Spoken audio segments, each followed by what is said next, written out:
ರಾಷ್ಟ್ರೀಯ ತನಿಖಾ ಸಂಸ್ಥೆ ಇಲ್ಲಿ ಖಾಲಿರುವ ಇನ್ಸ್ಪೆಕ್ಟರ್ ಮತ್ತು ಹೆಡ್ ಕಾನ್ಸ್ಟೇಬಲ್ ಹುದ್ದೆಗಳಿಗೆ ಅಪ್ಲಿಕೇಶನ್ ಕಾಲ್ ಮಾಡಿದ್ದಾರೆ. ಒಟ್ಟು ಹುದ್ದೆಗಳ ಸಂಖ್ಯೆ 164. ಉದ್ಯೋಗ ಸ್ಥಳ ಅಖಿಲ ಭಾರತ.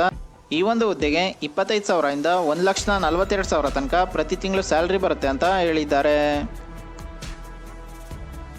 ಇನ್ನು ಹುದ್ದೆ ವಿವರಗಳನ್ನು ನೋಡೋದಾದರೆ ಇನ್ಸ್ಪೆಕ್ಟರ್ 55 ಹುದ್ದೆಗಳಿಗೆ ಅಪ್ಲಿಕೇಶನ್ ಕಾಲ್ ಮಾಡಿದ್ದಾರೆ. ಸಬ್ ಇನ್ಸ್ಪೆಕ್ಟರ್ 64 ಹುದ್ದೆಗಳು ಖಾಲಿದ್ದಾವೆ. ಸಹಾಯಕ ಸಬ್ ಇನ್ಸ್ಪೆಕ್ಟರ್ 40 ಹುದ್ದೆಗಳು ಖಾಲಿದ್ದಾವೆ. ಹೆಡ್ ಕಾನ್ಸ್ಟೇಬಲ್ 5 ಹುದ್ದೆಗಳಿಗೆ ಅಪ್ಲಿಕೇಶನ್ ಕಾಲ್ ಮಾಡಿದ್ದಾರೆ. ಇನ್ನು ಯಾವ ಹುದ್ದೆಗಳಿಗೆ ಏನೇನೋ ಅರ್ಹತೆ ಇರಬೇಕು ಅನ್ನೋದನ್ನು ನೋಡೋದಾದರೆ ಇನ್ಸ್ಪೆಕ್ಟರ್, ಸಬ್ ಇನ್ಸ್ಪೆಕ್ಟರ್, ಸಹಾಯಕ ಸಬ್ ಇನ್ಸ್ಪೆಕ್ಟರ್ ಈ 3 ಹುದ್ದೆಗಳಿಗೆ ಯಾವುದೇ ಪದವಿಯನ್ನು ಕಂಪ್ಲೀಟ್ ಮಾಡಿರೋ ಅಭ್ಯರ್ಥಿಗಳು ಅಪ್ಲೈ ಮಾಡ್ಬೋದಾಗಿದೆ. ಹೆಡ್ ಕಾನ್ಸ್ಟೇಬಲ್ ಈ ಒಂದು ಹುದ್ದೆಗೆ 12th ಪಾಸ್ ಮಾಡಿರೋ ಎಲ್ಲ ಅಭ್ಯರ್ಥಿಗಳು ಕೂಡ ಅಪ್ಲೈ ಮಾಡ್ಬೋದಾಗಿದೆ. ವಯಸ್ಸಿನ ಮಿತಿಯ ವಿವರಗಳನ್ನು ನೋಡೋದಾದರೆ ಗರಿಷ್ಠ ವಯಸ್ಸು 56 ವರ್ಷಗಳು ಅಂತ ಹೇಳಿದ್ದಾರೆ.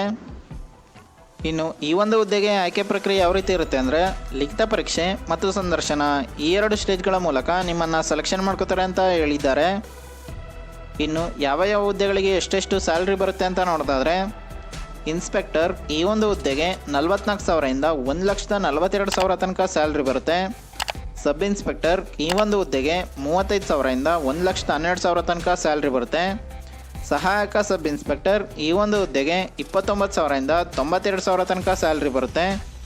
ಹೆಡ್ ಕಾನ್ಸ್ಟೇಬಲ್ ಈ ಒಂದು ಹುದ್ದೆಗೆ 25,000 ಇಂದ 81,000 ತನಕ ಸ್ಯಾಲ್ರಿ ಬರುತ್ತೆ ಅಂತ ಹೇಳಿದ್ದಾರೆ.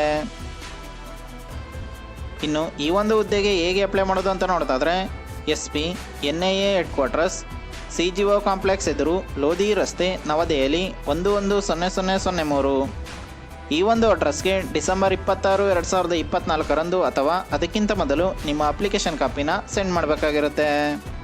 ಇನ್ನು ಪ್ರಮುಖ ದಿನಾಂಕಗಳ ಬಗ್ಗೆ ನೋಡೋದಾದರೆ ಆಫ್ಲೈನ್ನಲ್ಲಿ ಅರ್ಜಿ ಸಲ್ಲಿಸಲು ಪ್ರಾರಂಭ ದಿನಾಂಕ 11/11/2024.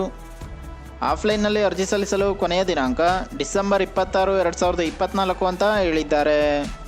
ಇನ್ನು ಈ ಹುದ್ದೆಗೆ ಸಂಬಂಧಿಸಿದ ಅಧಿಕೃತ ವೆಬ್ಸೈಟ್ ಯಾವುದು ಅಂತ ನೋಡೋದಾದರೆ NIA.government.in ಈ ಒಂದು ಅಧಿಕೃತ ವೆಬ್ಸೈಟ್ನಲ್ಲಿ ನೀವು ಈ ಹುದ್ದೆಗೆ ಸಂಬಂಧಿಸಿದ ಇನ್ನೂ ಅನೇಕ ಮಾಹಿತಿಯನ್ನು ನೋಡ್ಬೋದಾಗಿದೆ. ಇನ್ನು ಈ ಹುದ್ದೆಗೆ ಸಂಬಂಧಿಸಿದ ಅಫಿಷಿಯಲ್ ನೋಟಿಫಿಕೇಶನ್ PDF ಅನ್ನು ಈ ವಿಡಿಯೋದ ಡಿಸ್ಕ್ರಿಪ್ಷನಲ್ಲಿ ಕೊಟ್ಟಿರ್ತೀನಿ. ಯಾವುದಕ್ಕೂ ಒಂದ್ಸಲ ಓದ್ಕೊಂಡು ನಂತರ ಅಪ್ಲೈ ಮಾಡಿ. ಇದೇ ರೀತಿ ಕನ್ನಡದಲ್ಲಿ ಉದ್ಯೋಗ ಮಾಹಿತಿಗಾಗಿ ನಮ್ಮ ಚಾನಲನ್ನು ಸಬ್ಸ್ಕ್ರೈಬ್ ಮಾಡಿ. ಉದ್ಯೋಗ ಹುಡುಕ್ತಿರೋ ಎಲ್ಲ ಅಭ್ಯರ್ಥಿಗಳಿಗೂ ಕೂಡ ಶೇರ್ ಮಾಡಿ. ಪ್ಲೀಸ್ ಸಬ್ಸ್ಕ್ರೈಬ್ ಮಾಡಿ, ಸಪೋರ್ಟ್ ಮಾಡಿ, ಶೇರ್ ಮಾಡಿ.